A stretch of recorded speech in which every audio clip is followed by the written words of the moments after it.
नमस्कार मित्रों, मैं प्रदीप श्रीवास्तव कहानी टाइम में आपका स्वागत करता हूँ। लीजिए सुनिए मेरे उपन्यास बेनज़ीर दरिया किनारे का ख्वाब का 9वां भाग। खाना खाने के बाद हाथ मुंह धोकर बाहर आते हुए मुन्ना ने कहा, कॉन्फिडेंस बढ़ाने का रास्ता मिल गया। मैंने कहा, खाना खाते ही मिल गया? तो वह बोले, हाँ, मैं कह रहा था ना कि भूखे पेट भजन नहीं होता। तो कौन सा रास्ता बताओ ना। डिस्पोजल बर्तन बटोरते हुए मैंने कहा। तो वह बोले, अरे मिस मॉडल जी, मुंह पर लगा खाना तो साफ करके आओ जल्दी। क्या है, अभी पूरी रात बाकी है। अपनी बात मुन्ना ने बड़ी अर्थ भरी नज़रों से मुझे देखते हुए कहा और हल्के से आंख मार दी। उनका हास्य समझने में मुझे देर नहीं लगी। मैंने भी मुस्कुराते हुए कहा, आती हूँ, अभी देखती हूँ तुम्हारे कॉन्फिडेंस बढ़ाने वाले रास्ते को। हाथ मुंह धोकर तौलिए से पूछते हुए मैं भी मुन्ना के बगल में जाकर बैठ गई।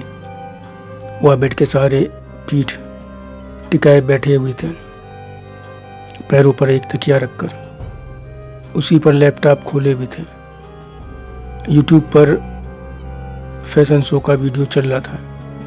रैंप पर मेल फीमेल दोनों ही मॉडल नेकेड ही मूव कर रहे थे।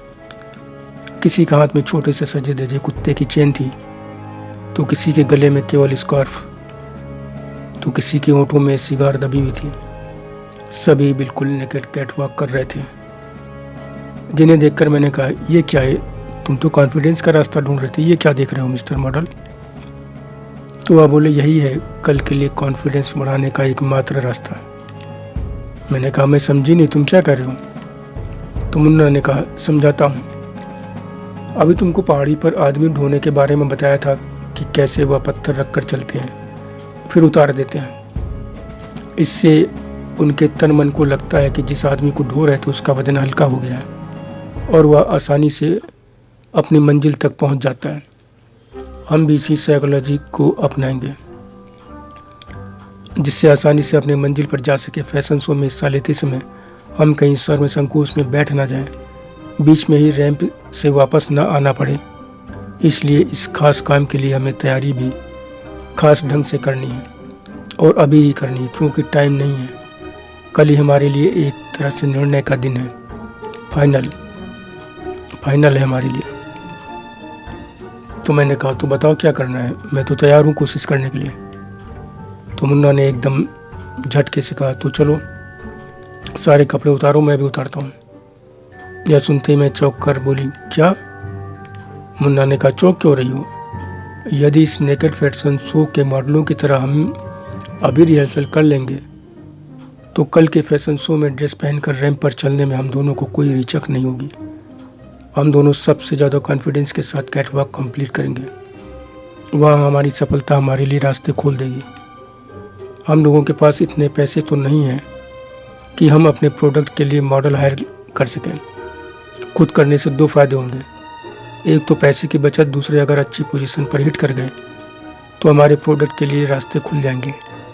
हमें मीडिया में इस बात के लिए भी एक्स्ट्रा कवरेज मिलेगी कि कंपनी ओनर ने अपने प्रोडक्ट के लिए खुद भी मॉडलिंग की, अपने प्रोडक्ट को प्रमोट किया, मॉडलिंग कर अन्य यूथ एंटरप्रेन्योर के लिए एक एग्जाम्पल सेट किया। इसलिए चलो शुरू हो जाओ। इतना कहकर बेनज़ीर अचानक मुझसे मुखातिब हो बोली, अब आप सोच रहे होंगे कि हम दोनों क्या मूर्खता करते रहते थे, लेकिन आप यकीन कीजिए, यहाँ तक हम ऐसे ही रास्ते तय करके पहुँचे। मैंने बेनज़ीर से कहा, नहीं, मैं ऐसा बिल्कुल नहीं सोच रहा। मैं यह सोच रहा हूँ कि दुनिया अपने लक्ष्य को पाने के लिए जिन रास्तों पर चलकर आगे बढ़ती है, उन रास्तों के बारे में आप दोनों सोचते ही नहीं। अपने लिए पहले आप रास्ता बनाते हैं, फिर उस पर आगे बढ़ते हैं। इस बिंदु पर एक बहुत बड़े कवि हुए हैं, सर्वेश्वर दयाल सक्सेना की एक विख्यात कविता है, लीक पर हुए चले, कि चंद लाइनें मुझे याद आ रही हैं, वह सुनाता हूँ आपको। सर्वेश्वर दयाल सक्सेना कहते थे, लीक पर हुए चले जिनके चरण दुर्बल और हारे हैं, हमें तो जो हमारी यात्रा से बने ऐसे अनिर्मित पंथ प्यारे हैं। तो आप दोनों जैसे इस कविता को चरितार्थ करते हुए या इसी कविता को चरितार्थ करने में लगे हुए हैं। मैं यही सोच रहा था। मेरी बात पर बेनज़ीर ने मुस्कुराते हुए कहा, इतनी बड़ी बड़ी बातें मेरी समझ में नहीं आती। उस समय मुन्ना से भी मैंने यही कहा, छोटी छोटी बातें करो, इतनी बड़ी बड़ी बातें हमारी समझ में नहीं आ रही। तो वह बोले, समझती क्यों नहीं, छोटी बातें छोटी ही सोच रखेंगे तो हम ही छोटे रह जाएंगे। जैसे हमारी सोच रहेगी हम भी वैसे ही बनते चले जाएंगे। इतनी छोटी सी बात तुम क्यों नहीं समझ रही हो? तुमने जब बड़ा सोचा, आगे बढ़ने के लिए रास्ते ढूंढने बनाने लगी तो आज यहाँ तक पहुँच गई। तुमने जो नया सोचा, नई ड्रेसेस बनाई हैं, उन्हें दुनिया के सामने लाओगी तो भी तुम्हें लाओगी भी तो तुम ही। देखो, आगे बढ़ जाओगी तो दुनिया तुम्हें सैल्यूट करेगी, वरना कोई तुम्हें पूछेगा भी नहीं। तुम ही बताओ, तुम क्या चाहती हो? इतना आगे बढ़कर यहाँ आकर कुछ पाकर वापस चलना चाहती हो, जिससे कि अपनी अम्मी को खुशी दे सको, या खाली हाथ चलकर मायूस करना चाहती हो? मैं तुम पर कोई दबाव नहीं डाल रहा हूँ, खुशी तुम्हारी मर्जी हो तो करना, नहीं तो कोई बात नहीं। यह सुनकर मैंने कहा, मुझे बहुत बहुत आगे बढ़ना है। अम्मी ने भी इसीलिए भेजा है। अच्छा चलो, पहले तुम करो फिर मैं करूँगी। मेरे इतना कहने पर जब मुन्ना ने नेकेडी मॉडलों की तरह नेकेडी चलना शुरू किया तो मैं हंस कर लोटपोट होने लगी। इस पर मुन्ना ने मुझे छेड़ते हुए कहा, मुझ पर हंसने वाली हसीना मर्जीना, भी मैं भी तुम पर हंसूंगा। लेकिन तमाम अवसरों पर वह मुझे मेरे अनुमानों से अलग ही कुछ करते मिले। जब मैंने शुरू किया तो वह बिल्कुल नहीं हंसे, बिल्कुल भी नहीं, बल्कि खूब प्रोत्साहित किया। इसके बाद हम दोनों ने करीब करीब 1 घंटे तक रिहर्सल किया। जब मुन्ना को लगा कि रिहर्सल कंप्लीट हो गई है तो अचानक ही मुझको गोद में उठाकर बेड पर बैठा दिया।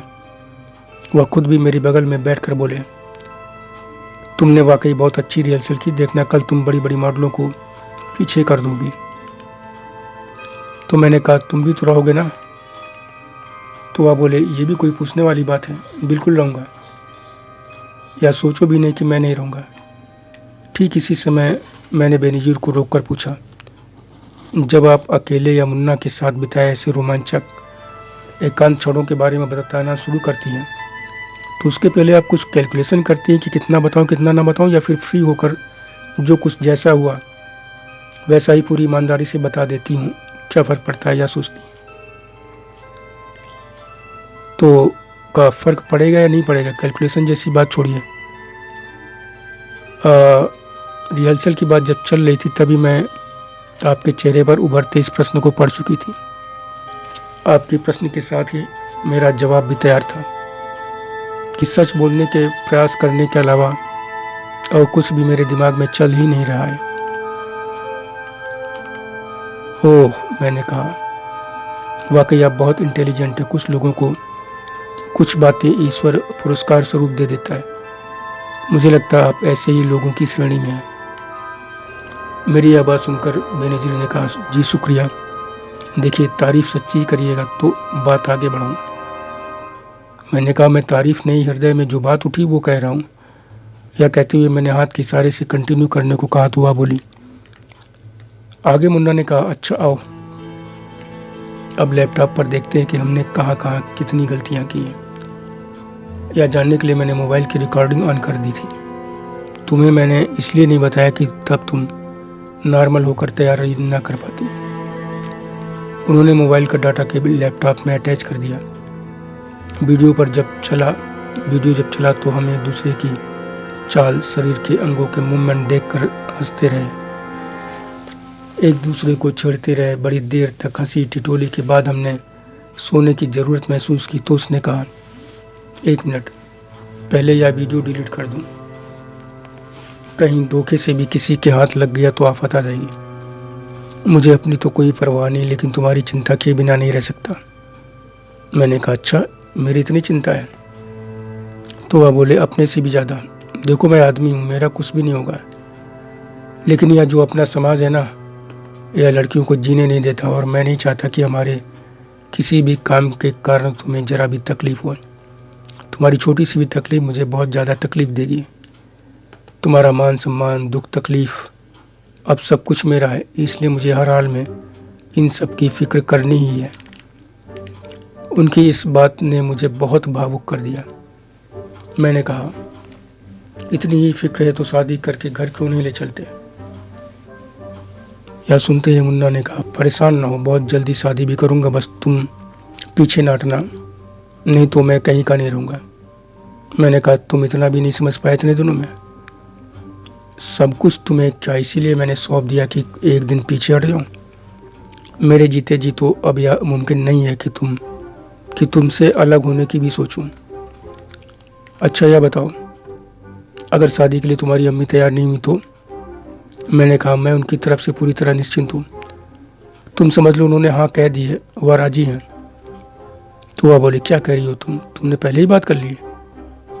तो वह बोली, ऐसा ही समझो। अरे साफ साफ बताओ ना मेरी जान, मुझे पहले क्यों नहीं बताया।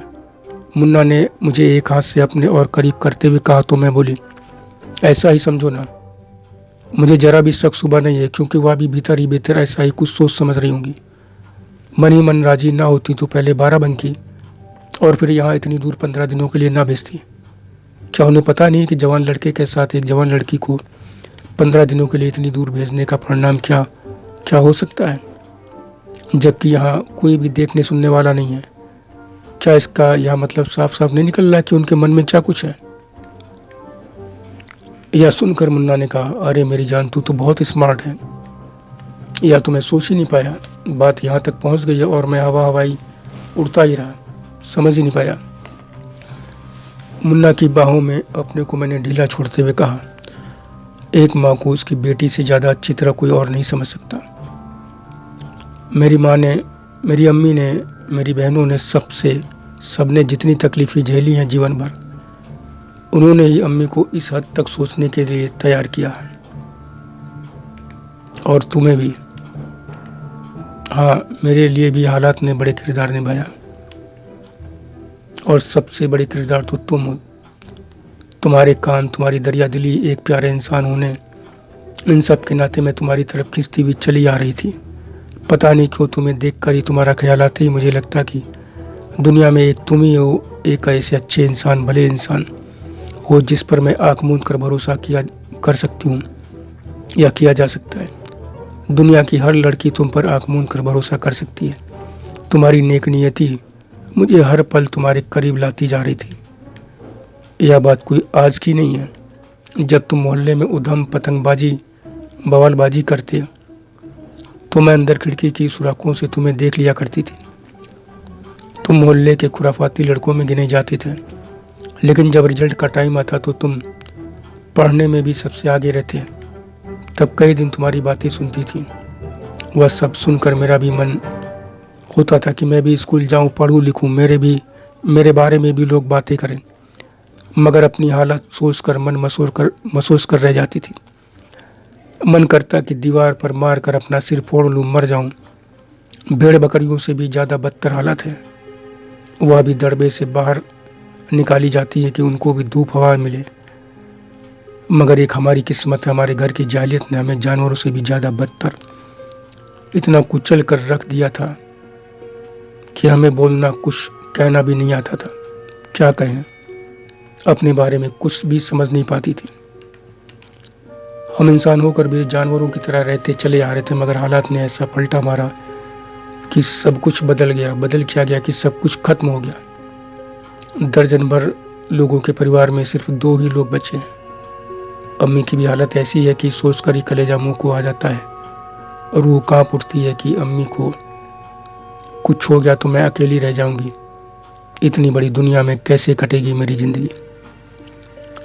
यह कहते कहते मैं बहुत भावुक हो गई, आंखें भर आई थी। अचानक ही मैं अपने भविष्य को लेकर बहुत डर गई, इतना कि मैं कभी महसूस करने लगी। मुझे अब तक ध्यान से सुन रहे मुन्ना ने कहा, यह क्या अचानक तुम बहकी बहकी बातें करने लगी। उन्हें कुछ नहीं होगा।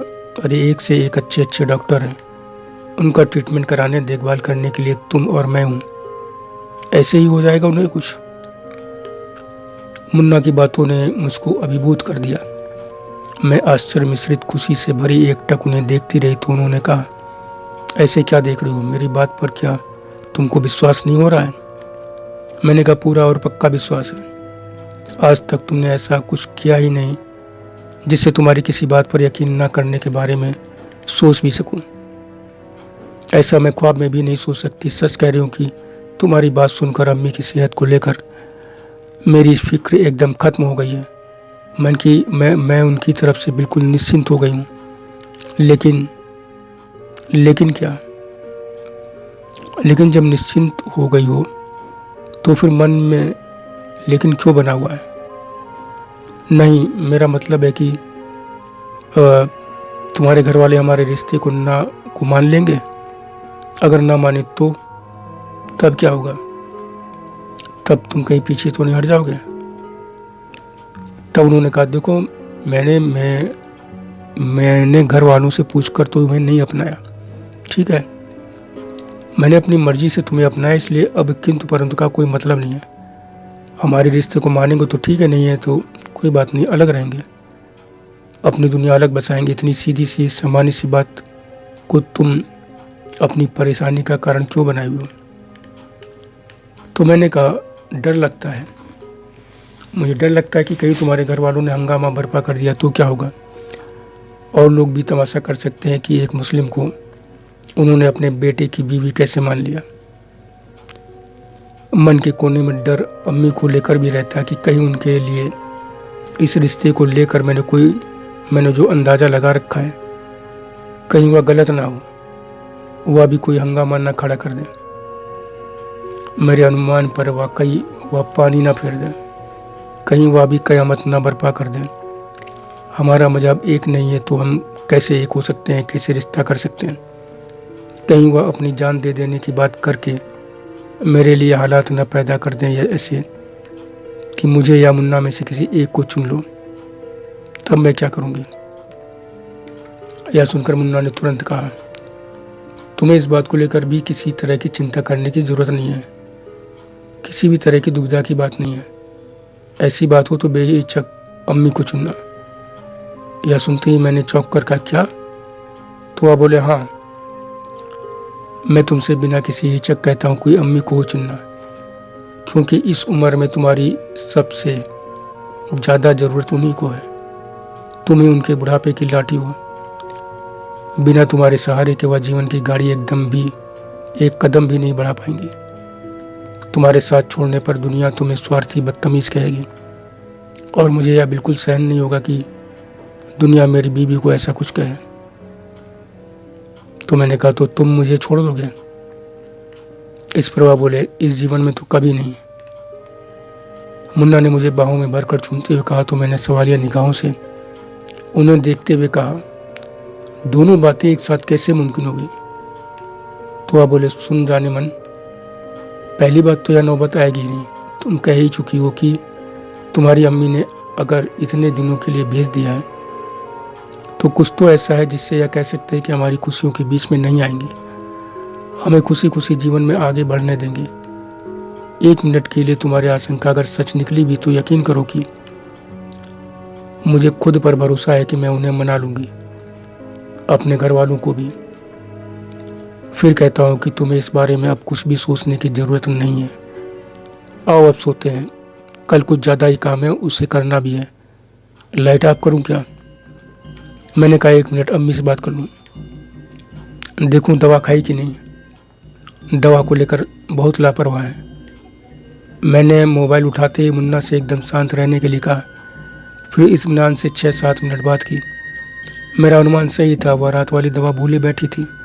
जब दवा खा ली तभी मैंने बात खत्म की और मोबाइल बेड के किनारे स्टूल पर रखते हुए कहा, अम्मी की इसी आदत से मुझे चिंता बनी रहती है। मन तो करता है कि अब कहीं भी चलूं तो उन्हें भी साथ लेकर चलूं, अकेले छोड़ना ठीक नहीं है।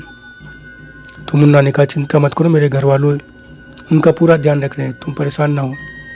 इसीलिए कल तुम्हें एक बात बताई नहीं। तब मैंने पूछा चौंक कर, क्या?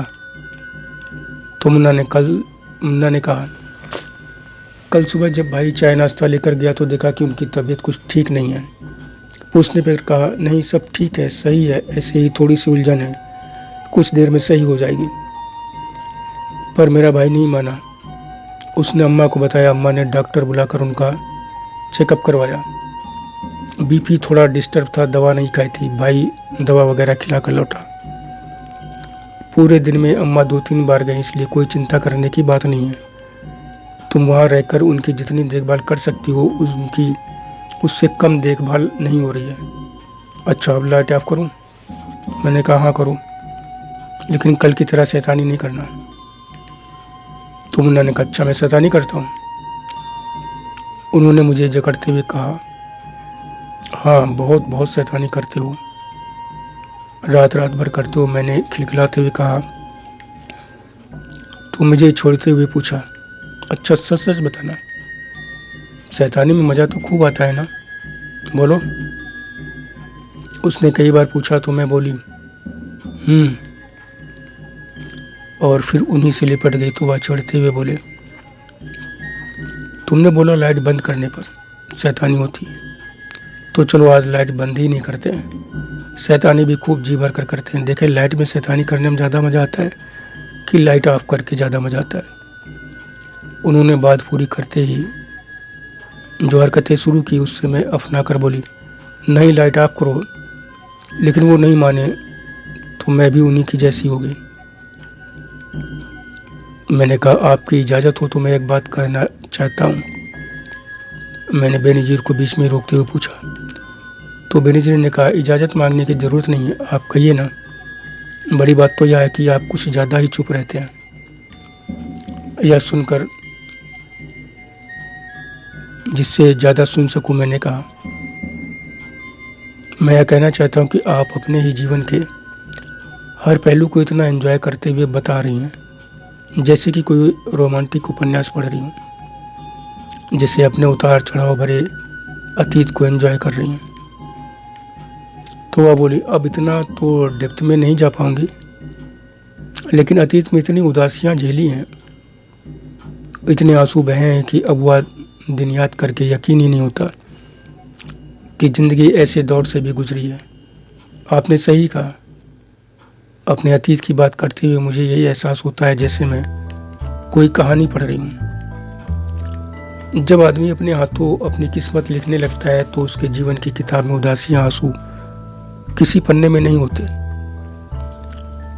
मेरी इस बात पर वह हल्के से हंसकर कुछ देर चुप रही, फिर बोली अगला पूरा दिन हमारा बहुत थकान भरा रहा और थोड़ा राहतकारी भी, क्योंकि हम दोनों की रिहर्सल काम आ गई थी। रैंप पर हम दोनों ने प्रोफेशनल नॉन प्रोफेशनल दोनों तरह के मॉडलों के साथ काम किया।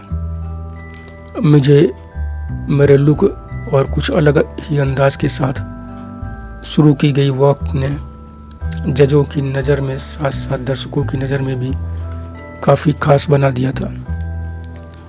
हालांकि मुझे मेरे वॉक के लिए तीसरा और मेरी ड्रेस के लिए दूसरा स्थान मिला, लेकिन अव्वल आई मॉडलों के मुकाबले मेरी उपलब्धि इस मामले में ज़्यादा थी कि मैं अत्यंत कट्टरवादी सोच वाले परिवार से नाम मात्र को पढ़ी लिखी ऐसी लड़की थी जिसका मॉडलिंग की दुनिया से कुछ घंटे पहले तक कोई नाता रिश्ता कभी ख्वाब में भी नहीं था। कभी रैंप पर वॉक करेगी इस बारे में कुछ घंटे पहले तक उसने सोचा भी नहीं था। जिस बात को मैं मुन्ना के दिमाग की खुराफात समझ रही थी, वास्तव में वही निर्णायक और उपलब्धि लाने वाला कदम साबित हुआ। मुझे पुरस्कार देते समय जब अनाउंसर ने संक्षिप्त डिटेल बताई कि ड्रेस की डिजाइन से लेकर उसकी स्टिचिंग तक मॉडल ने खुद की है और रैंप पर इसके पहले चलना तो क्या उन्होंने सोचा तक नहीं था, तो काफ़ी देर तक तालियां बजती रहीं।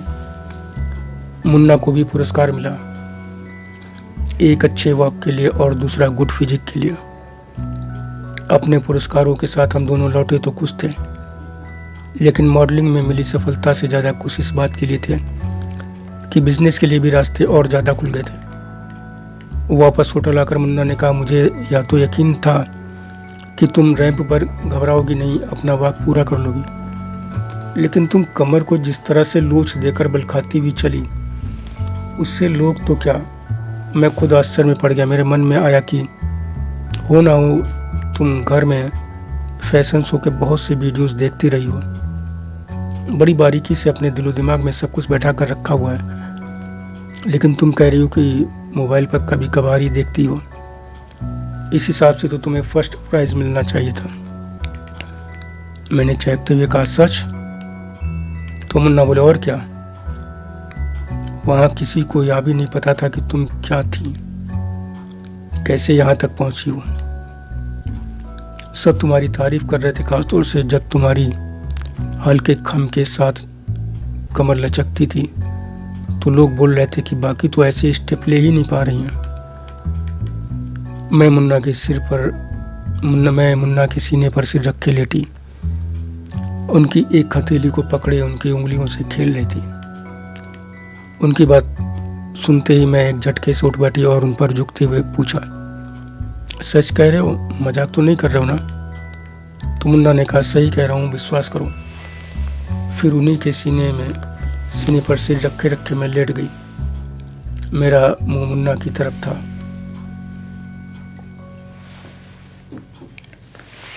मैंने बड़े प्यार स्नेह से देखते हुए कहा,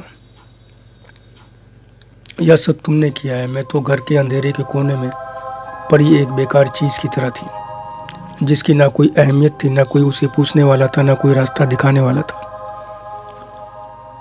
अम्मी भी बेचारी, जितना हुनर उनके पास था वह सब सिखाती गई। जितना रास्ता दिखा सकती थी वह सब दिखा दिया।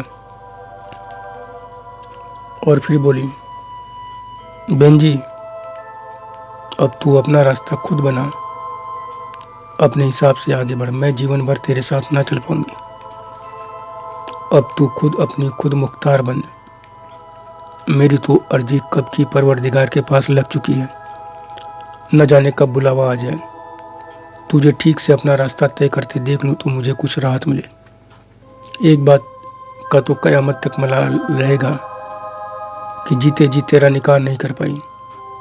मुझे तुझे इतनी बड़ी जालिम दुनिया में अकेला ही छोड़कर चल दी। जब तब बराबर वो कहती रहती हैं, बहन जी, मुकद्दर अगर कभी किसी भले इंसान को सामने ला खड़ा करे तो उसे ठुकराना नहीं, निकाह कर लेना। अकेले जिंदगी कैसे कटेगी, अपनों का तो हाल देख ही रही हो कि पराये से भी ज़्यादा पराये हो गए हैं। कौन कहाँ है या तक पता नहीं, तो तुझे कौन कहाँ कोई पूछेगा। अम्मी भाई बहनों को याद करके उन सब के बेगानेपन से बहुत दुखी रहती हैं। आए दिन रोती हैं, बहन जी, बस यही कहकर रोती हैं। यह बात पूरी करते करते मैं खुद ही सुबकने लगी तो उन्होंने मेरा सिर सहलाते हुए कहा, और रोने की ज़रूरत नहीं है, थकने हारने से काम नहीं चलेगा। आज ही नहीं, हमेशा ही दुनिया में वही आराम से रह पाया है जिसने हिम्मत नहीं हारी, डटा रहा। अपने हाथों अपनी किस्मत लिखी, हार मान लेने वाले को यह दुनिया जीने नहीं देती। मुझे चुप कराने के बाद वह बोले, तुम्हें और तुम्हारी अम्मी को इस बात का डर रहता है कि अगर उन्हें कुछ हो गया तो तुम्हारा फिर क्या होगा? तुम दुनिया में अकेली कैसी रहोगी? क्या तुम्हें मेरी बात पर भरोसा नहीं है कि मैंने तुम्हें जीवन भर के लिए अपनाया? और रस्म और रिवाज भले ही हमने पूरे नहीं किए हैं, लेकिन हम पति पत्नी तो हैं ही। आज नहीं तो कल बच्चे भी पैदा करेंगे, पेरेंट्स भी बनेंगे। मुझे यकीन है क्योंकि मैं सब जानती हूँ। मैंने कहा, लेकिन अम्मी को तो यह सब पता नहीं है ना कि हम पति पत्नी बन चुके हैं, इसलिए वह परेशान नहीं रहती हैं। मेरी बात सुनकर कुछ देर सोचने के बाद मुन्ना ने कहा, सुनो, यहाँ से चलने के बाद 1-2 दिन आराम करेंगे, उसके बाद अपनी अम्मी से शादी की बात चलाना। उन्होंने समझाना, कहना कि उनकी सारी चिंता दूर हो जाएगी, उनके बाद तुम्हारा क्या होगा। मैंने कहा, मैं पहले ही यह सोचे हुए हूँ, लेकिन डरती हूँ कि कहीं उन्होंने मना कर दिया तो क्या होगा, तब मैं क्या करूँगी। अब मैं तुम्हारे बिना नहीं रह सकती, अम्मी को भी छोड़ नहीं पाऊंगी। ऐसे में मेरे सामने मरने के सिवा कोई रास्ता नहीं बचेगा। मेरी बात पूरी होने से पहले ही मुन्ना ने मेरे मुंह पर हाथ रख कर कहा, क्या मूर्खों जैसी बात करती रहती हो। जान देने से बढ़कर ना कोई कायरता है ना मूर्खता है। हमें हर हाल में, हर परिस्थितियों के पार जाकर जरूर जीतने की कोशिश करनी चाहिए। हर हाल में जीतना ही चाहिए। जीतने के अलावा और कुछ सीखना ही नहीं चाहिए, दिमाग में हारने की बात लानी ही नहीं चाहिए। यह सुनकर मैंने कहा तुम सब ठीक कह रहे हो, लेकिन तो वह बोले लेकिन वेकिन कुछ नहीं, दोबारा बोलना तो क्या, अपने मन में यह बात सोचना भी नहीं। और सुनो, मेरी भी इतनी उम्र हो गई है, आदमी को समझने में अब मुझे शायद ही कहीं गलती हो।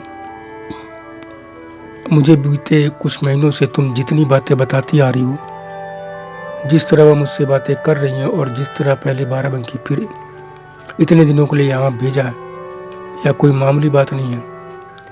इन सारी बातों के पीछे उनके मन में कौन सी भावना चल रही है, उसकी आहट को समझने की मैंने बहुत कोशिश की है। और मैं गलती पर नहीं हूँ, हमें कहीं से भी उनकी तरफ से कोई एतराज़ नहीं मिलेगा। हाँ, थोड़ी बहुत हिचकिचाहट तो हो सकती है, जो हम बातचीत करके दूर कर देंगे। मेरी समझ में जो अभी तक आया है वह यह कि तुम्हारी अम्मी के मन में भी हमारी शादी की बातें हैं। उनके मन में यह कन्फ्यूजन होगा कि कहीं मेरे घर वालों ने मना कर दिया तो क्या होगा, या पता नहीं वह जो सोच रही है वह सच है या कि उनका भ्रम। यह भी सोचती होंगी कि मेरे साथ तुम्हारा भविष्य, तुम्हारा जीवन सुंदर है कि नहीं। लेकिन इन बातों की सच्चाई कैसे जाने समझें, यह नहीं समझ पा रही हैं। मैं उन्हें उनकी इस परेशानी से जल्दी मुक्त दिलाना चाहता हूँ। और तुम तो खुद ही यही सारे तर्क देकर पहले ही कह चुकी हो कि उनकी तरफ से भी शायद ही ऐसा ही चल रहा, उनकी तरफ भी। फिर इस समय ऐसा क्यों कह रही हूँ? उनकी यह बात सुनकर मैंने कहा तो उन्हें उनकी इस उलझन से निकालेंगे कैसे? तो मुन्ना बोले बताया तो तुम बात शुरू करो या मैं आकर कहूँ, लेकिन तुम्हारा भविष्य जीवन मेरे साथ कितना सुरक्षित है इसका भरोसा तो उन्हें तुम ही दिला सकती हो, क्योंकि मेरे साथ तुम रहती हो, हर तरह की बातें तुम करती हो। उनकी उन बातों के आधार पर ही तुम उन्हें विश्वास दिला सकती हो कि सही क्या है। तो मैंने कहा तुमसे कि सही क्या है? तुम सही कह रहे हो। मैंने कहा जब एक ना एक दिन बात करनी है तो और समय बर्बाद करने से क्या फ़ायदा। यहाँ से चलने के कुछ ही दिन बाद मैं बात उठाऊंगी, कहूँगी अम्मी तेरी मेरी खुशी इसी में है। मैंने देखा कि मेरी बात से मुन्ना ने जैसे बड़ी राहत महसूस की है, लेकिन साथ ही कुछ सोच भी रहे हैं। तो मैंने पूछ लिया इतना डूब कर क्या सोच रहे हो? तो उन्होंने कहा सोच यही रहा हूँ कि हम दोनों जैसा सोच रहे हैं बात कहीं उसके एकदम उल्टी ही ना निकले, कहीं तुम्हारी अम्मी या मेरे घर वाले ही धर्म की दीवार बीच में ना खड़ी कर दें। तब हमारे तुम्हारे सामने इस दीवार को गिरा देने या उसे पार कर जाने के सिवा कोई रास्ता नहीं बचेगा। यह सुनकर मैंने कहा तुम अभी तो यही दुआ करो कि ऐसा ना हो। यदि हुआ तो हम यह रास्ता भी अपना लेंगे। हम इतने समझदार तो हैं कि इस रास्ते पर चलकर भी अम्मी अपने परिवार को सिर आंखों पर बिठाए रहेंगे। उनकी बार बार सेवा करके उन्हें खुश कर लेंगे। हम अपनी मंजिल पा ही लेंगे। मेरी इस बात पर उन्होंने बड़े प्यार से मुझे बाहों में भरकर कहा चलो खाना खाते हैं। खाने के बाद हम फिर से फैशन शो की बातें करने लगे। मैंने बताया कि वहाँ मेरे साथ क्या क्या हुआ। मैंने उनसे कहा कि वहाँ रैंप पर जाने से पहले जब तुमने तैयार होने के लिए कहा तो मैंने सोचा कि जैसे घर पर तैयार होते हैं वैसे ही खुद तैयार होना होगा। हाथ मुंह धोकर पाउडर साउडर लगा लेंगे, बस जो कपड़े शो करने हैं वह 2 मिनट में पहन लेंगे। तुम वहाँ क्या बोलते हैं कि ग्रीन रूम में छोड़कर चल दिए। मैंने समझा किसी कोने में तैयार होना होगा, लेकिन जब तक मैं कुछ समझूं तुम उस औरत से पता नहीं क्या बात कर चल दिए। तुम बातों को समझो पहले। वहाँ घर में तैयार होने जैसा नहीं होता। ऐसे शो में पूरी मेकअप टीम काम करती है। मॉडलों को कुछ नहीं करना होता, मेकअप वाले जो कहें बस उन्हें उसी तरह करते रहना होता है। तो मैंने कहा मुझे क्या मालूम था, यह सब पहली बार देख रही थी। जिससे कहकर गए थे वो 2 मिनट के बाद ही मेरा मेकअप करने लगी। काम बहुत बढ़िया और तेज कर रही थी। उसके साथ की बाकी औरतें भी ऐसी ही थीं। मैंने सोचा 400-600 रुपए के लिए ये सब क्या क्या कर रही हैं, क्या क्या कर रही थी। मुन्ना ने पूछ लिया बीच में ही। तो मैंने कहा यार पूछो कि क्या नहीं कर रही थी। कोई पैर हाथ के नाखून ठीक कर रहा था, कोई नेल पॉलिश लगा रहा था, तो कोई बाल संवारे चली जा रही थी, कोई भौं तो कोई पूरे हाथ को। सब कुछ मेरी कोहनी पैर देख कर वह पहलवान सी औरत बोली, आपने वैक्सीनिंग नहीं कराई? मैंने सुना नहीं। फिर वह बोली, आपने वैक्सीनिंग नहीं करवाई? मेरी कुछ समझ में ही नहीं आया कि क्या पूछ रही है। दूसरी औरत मेरी हालत समझ गई कि मैं कुछ समझ नहीं पाई, तो उसने समझाया कि ऐसे शो से पहले शरीर के रोए क्रीम या शेविंग मशीन से साफ कराए जाते हैं, जिससे स्किन स्मूथ और ग्लोइंग लगे। मैंने सोचा यह कौन सा तमाशा है। तमाशा नहीं, यह सब करना पड़ता है। रैंप पर तेज लाइट कैमरों के फ्लैश में सब कुछ बहुत साफ साफ दिखता है। देखने वालों को कुछ स्पेशल दिखे, फ़ोटो अच्छी आए, इसलिए यह सब तैयारी करनी पड़ती है। ग्लैमर की दुनिया छोड़ो, आजकल तो घरेलू लड़कियां औरतें भी सुंदर दिखने के लिए रेगुलरली वैक्सीनिंग कराती हैं, या फिर खुद ही अपने आप घर पर ही कर लेती हैं। तो मैंने कहा कमाल है, मेकअप वालियों को इन सब कामों के लिए कितना पैसा मिल जाता है कि दूसरे के पैर के नाखून से ले नाखून तक की साफ सफाई करने लगती हैं। यह सुनकर आप बोले, अब मुझे तो ज़्यादा पता नहीं, लेकिन तुम्हें तैयार करने के लिए 5,000 रुपये दिए थे। यह सुनकर मैं आश्चर्य में बोली, क्या 5,000 रुपये? मैं सुनकर एकदम चौंक गई। तो मुन्ना बोले, हाँ 5,000। उसे दूसरी कंपनी ने हायर किया था। मुझे जब पता लगा मेकअप वगैरह के बारे में, तो एंड टाइम पर कोई रास्ता ना देखकर मैंने उसी से बात की। पहले तो उसने मना कर दिया, बहुत कहने पर तैयार हुई तो 10,000 रुपये बोली। फिर बड़ी किचकिच के बाद 5 में तैयार हुई। तो मैंने कहा तुम एक बार पूछ तो लेते, बेवजह इतना पैसा बर्बाद किया।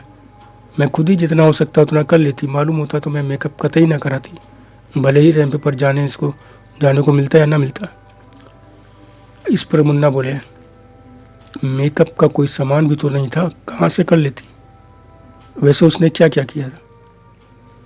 तो मैंने कहा किया पहले बाल शैम्पू किए, चेहरा साफ किया, फिर ड्रेस कौन सी पहननी है और शरीर का कितना हिस्सा खुला रहेगा यह पूछा। इसके बाद तौलिए से इतना रगड़ रगड़ कर पूछा कि अभी तक जलन हो रही है, लेकिन चेहरा बहुत संभाल कर, जैसे कोई मासूम से बच्चे को पूछ रहा हो।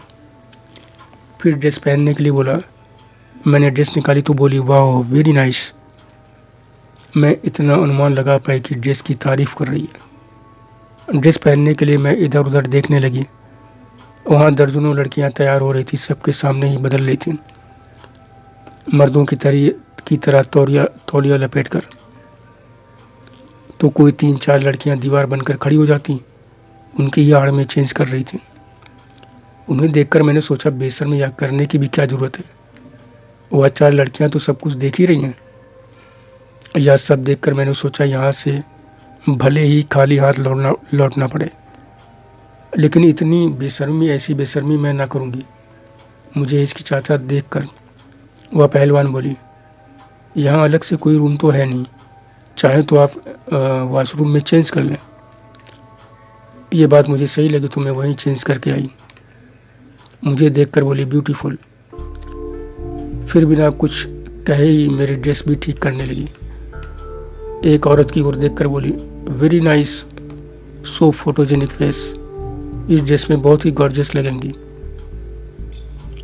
और तमाम बातें अंग्रेजी में की जा रही थी, जो मुझे उन सब का काम अच्छा लगा।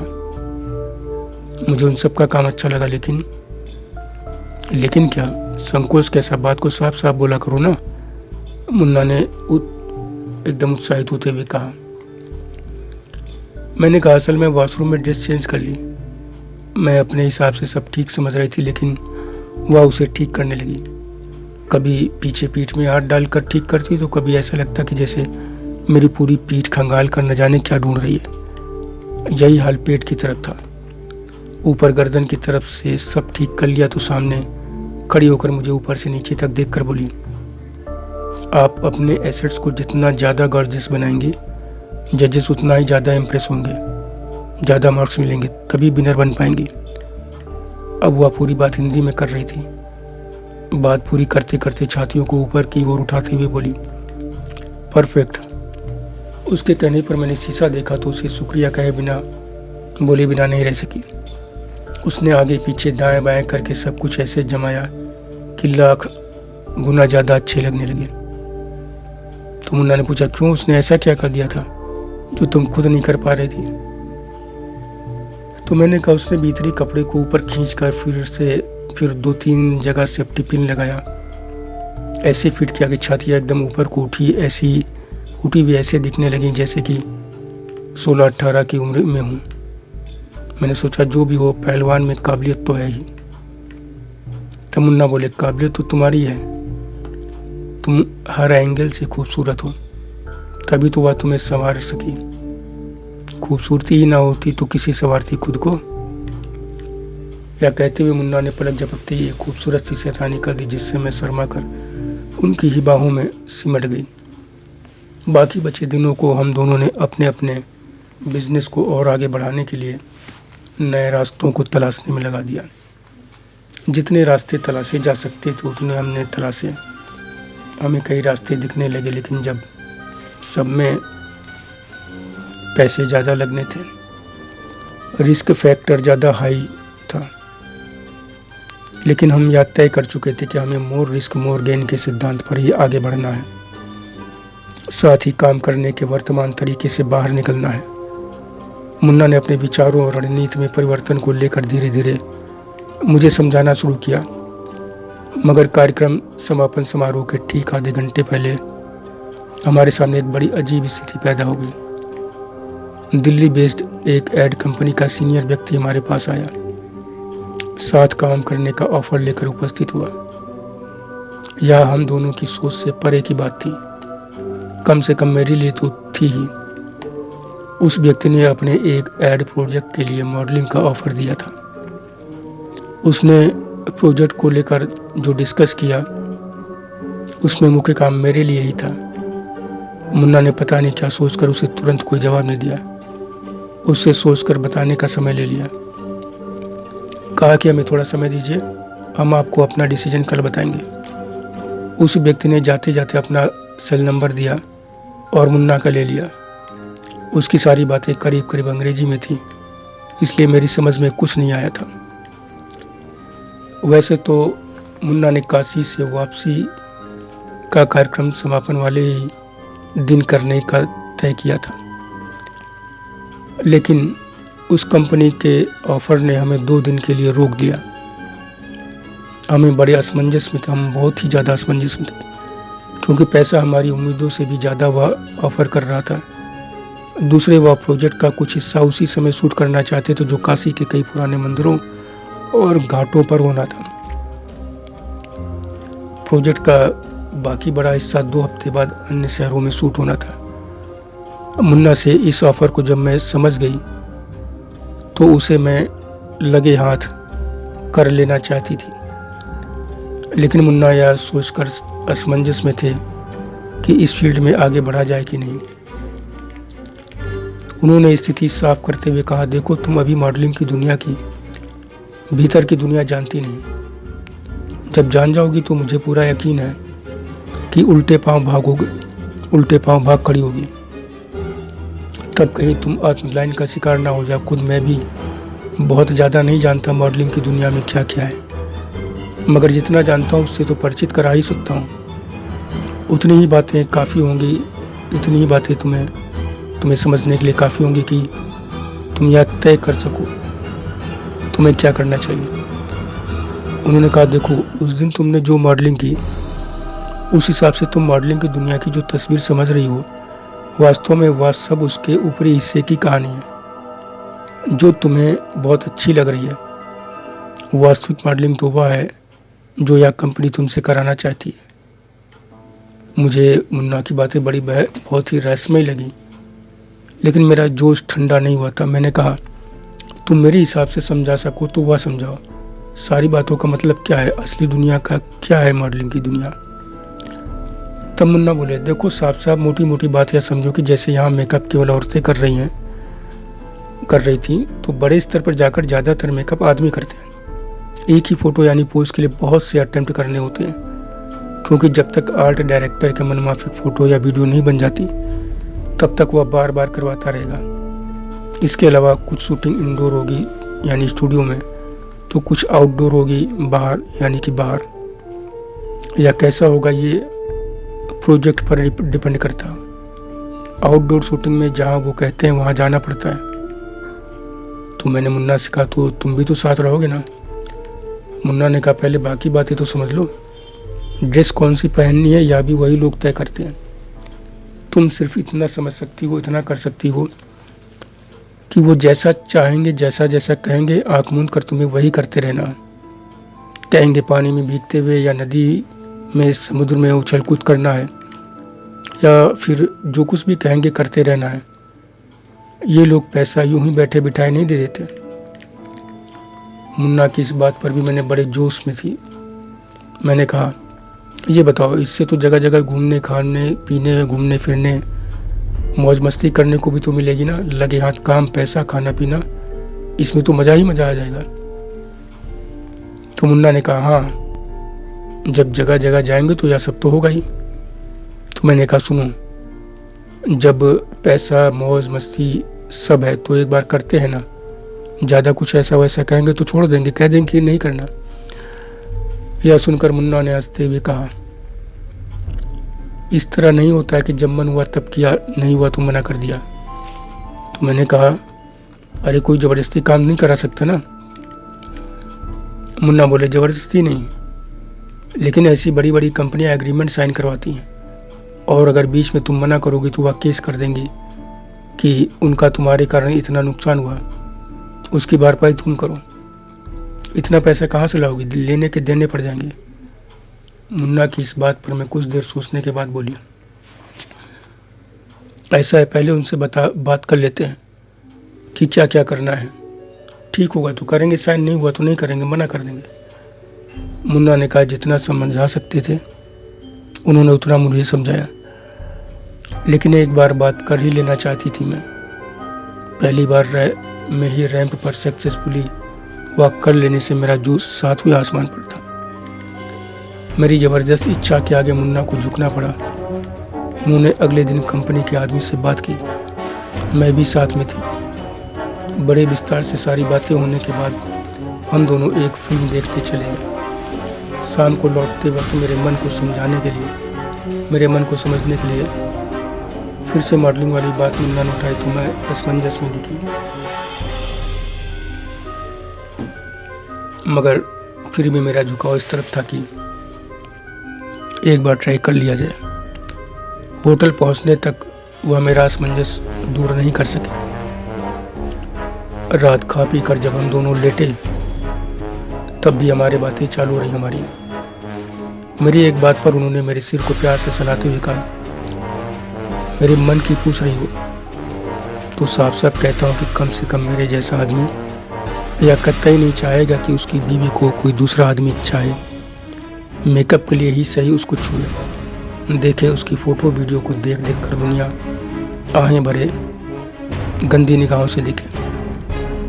इन कंपनी वालों का एग्रीमेंट साइन करने के बाद हम इनके हाथ की कठपुतली बनकर रह जाएंगे। बीच में एग्रीमेंट तोड़ेंगे तो या हमें कोर्ट तक खींच ले जाएंगे, या कमज़ोर केस को भी अपने पैसे की ताकत से जीत ले जाते हैं, जबकि हम जीत कर भी बर्बाद हो जाएंगे। बार बार की पेशी, वकील की फीस देते देते हम सड़क पर आ जाएंगे। इसलिए मेरा कहना है कि मॉडलिंग की बात दिल से निकाल दो, जो बिजनेस कर रही हो उसी पर ध्यान दो। मैं अपनी पूरी ताकत लगा दूंगा, उसमें जितना आगे बढ़ो उतना कम है। इतनी आगे जाओ कि दुनिया की मॉडल तुम्हारी कंपनी के लिए मॉडलिंग करे, ना कि तुम। बाकी यही कहूँगा कि मेरा तुम पर कोई प्रेशर या कोई विरोध नहीं है। इन सारी बातों के बाद भी अगर तुम इसी फील्ड में आगे बढ़ना चाहती हो तो मेरा पूरा सहयोग तुम्हारे साथ है, हर कदम पर तुम्हारे साथ हूँ। वो अपनी बात कहते रहे और मैं उनके सीने पर सिर रख के लेटी कुछ सोचती रही। उनकी बातों को गहराई से समझने की कोशिश करती रही और उसके साथ ही हाथों की उंगलियां मेरे बालों की और उनके हाथ की उंगलियां मेरे बालों में चहलकदमी करती रहीं। फिर वह एकदम खामोश हो गया। उस एसी रूम में ऐसी घनघोर शांति छा गई कि हम दोनों की सांसों की आवाज़ साफ सुनाई दे रही थी। आखिर एक लंबे खामोशी के बाद मैं बोली, तुम जो कह रहे हो वही सही है। इस फील्ड में जाने से पहले मुझे अपनी शर्म हया को जूती तले कुचलना होगा। तुम्हारी और अम्मी के जज्बातों को भी कुचलना होगा। अभी जितनी फ़ोटो इंस्टाग्राम पर तुमने मर्दों और औरतों की दिखाई, उनमें न जाने कितने तो सारे कपड़े उतारे अपनी शर्मगाहों को भी नुमाया किए हुए हैं। तुम्हारी ये बातें मेरे दिल में गहरे बस गई हैं कि मैं अपना बिजनेस बड़ा करूं, इतना कि लोग मेरी कंपनी के लिए मॉडलिंग करें, ना कि मैं किसी के लिए मॉडलिंग करूं। मैं इतनी बात कह पाई थी कि एकदम चूक कर झटके से उठ बैठी। मुन्ना के एक हाथ ने कुछ बहुत ही ज़बरदस्त शैतानी कर दी थी।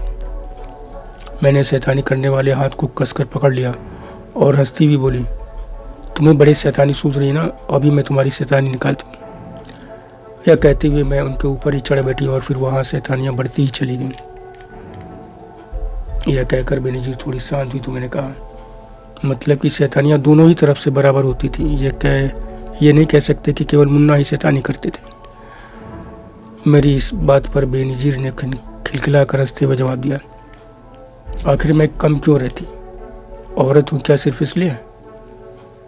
मैंने उनकी इस बात का जवाब देने के बजाय सीधे पूछा, मॉडलिंग को लेकर आपका डिसीजन इस शैतानी में खो गया या मैं जानबूझकर अपनी अधिकतर बातें आखिर में अधूरा छोड़ देता था? तो आगे बेनज़ीर ने बोला, देखिए हम शैतानियों में नहीं, काम में डूबे रहते थे। बीच बीच में सांस लेने के लिए शैतानियाँ कर लिया करते थे। अगले दिन फ़ोन पर ही कंपनी को मना कर दिया और ट्रेन में रिजर्वेशन देखा तो रिजर्वेशन नहीं मिला। अब यहाँ रुकना, समय बर्बाद करना था, तो हम बस से ही वापसी के लिए तैयार हुए। बड़ी मुश्किल से हमें एक वॉल्वो बस में टिकट मिल गई। रास्ते भर हमारी बिजनेस सहित तमाम बातों पर गुफ्तगू चलती रही। उसी गुफ्तगू में काशी में ही अपने बिजनेस को शिफ्ट करने का मुन्ना का प्लान भी सामने आया। हम दोनों को लगा कि जो काम हमारा है उसके लिए काशी लखनऊ से कहीं ज़्यादा मुफीद है। हम रात करीब 12 बजे घर पहुँचे। सफ़र की थकान इतनी थी कि हम अपने घर वालों से ज़्यादा बातचीत नहीं कर सके, तान कर बेसुध सो गए। घर वाले भी नींद में ही थे। अम्मी दवा के असर के चलते कुछ ज़्यादा ही नींद में थी। अगले दिन मैं अपने समय पर उठी, तैयार हुई और अम्मी को ढेर सारी बातें बताईं। लेकिन रैंप पर कैटवॉक को से लेकर मुन्ना के साथ रोज़ घूमने, एक ही साथ एक ही कमरे में रुकने जैसी सारी बातें छुपाते हुए, अपने पुरस्कारों से लेकर बिजनेस की भी सारी बातें की। यह भी कहा कि हमारा मन हो रहा है कि अब यह शहर छोड़कर काशी ही चले। हमने अपने काम धंधे के हिसाब से वह ज़्यादा मुफीद लग रहा है। मेरी इस बात पर अम्मी मुझे एकटक देखती रह गईं। तो मैंने पूछा, ऐसे क्या देख रही हो अम्मी? तो वह बोली, मैं देख रही हूँ कि हमारी बेंजी की उड़ान कितनी ऊंची होती जा रही है। वह बेंजी जो अभी कुछ दिन पहले तक घर के बाहर कदम रखती थी तो उसके पांव लड़खड़ाते थे, मगर अब इतने ताकतवर हो गए कि कहीं भी कितनी भी दूर चले जाते हैं। तुझे शुरू से ही कोई सही राह बताने वाला मिल गया होता तो अब तक तू न जाने कितने आगे निकल गई होती। अम्मी से तमाम बातें करने के बाद मैं सेंटर चली गई। करीब 2 हफ्ते बाहर रहने के कारण बहुत सा काम इकट्ठा हो गया था। वहाँ मुन्ना ने बताया कि सुबह सुबह कंपनी के एजेंट का फ़ोन फिर आया था।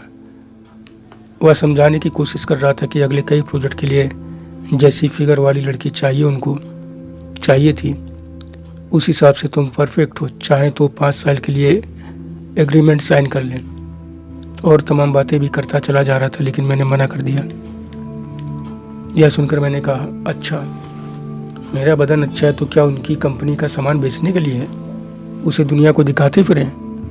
कैसी फालतू की बातें कर रहा था। सामान मर्दों का था और फोटो के लिए उनको बदन चाहिए लड़कियों का।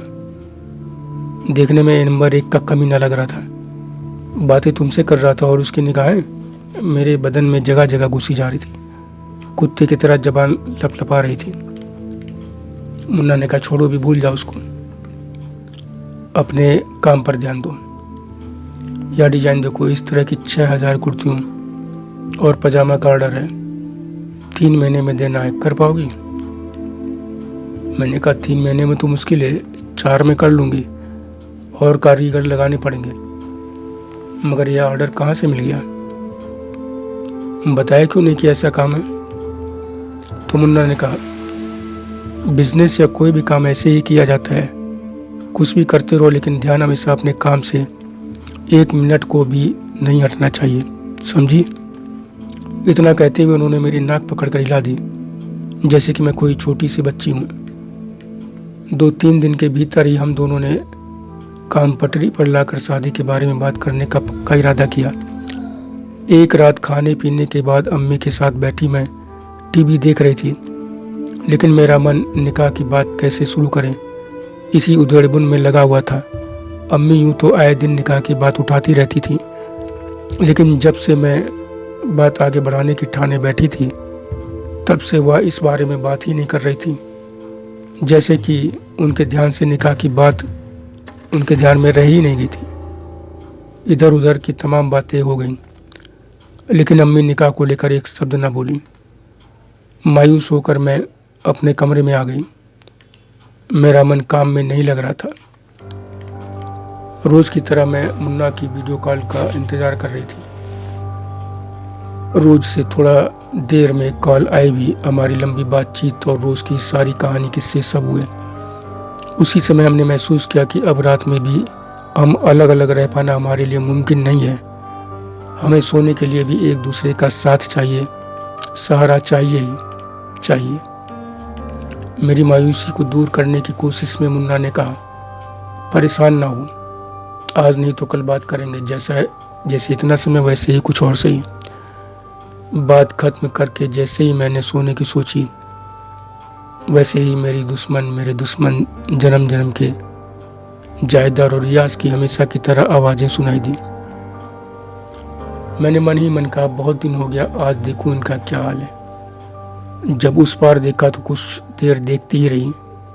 मन ही मन कहा, यह दोनों कितना प्यार करते हैं, जब देखो प्यार ही करते रहते हैं, थकते ही नहीं। बेटा भी बड़ा हो गया है, यह भी नहीं सोचते कि कहीं उठ गया तो क्या करेंगे, बेशर्म कहीं के। मैं तो अगर बच्चे हुए तो उन्हें दूसरे कमरे में करके ही कुछ करूंगी। ऐसी लापरवाही बेशर्मी नहीं करूंगी।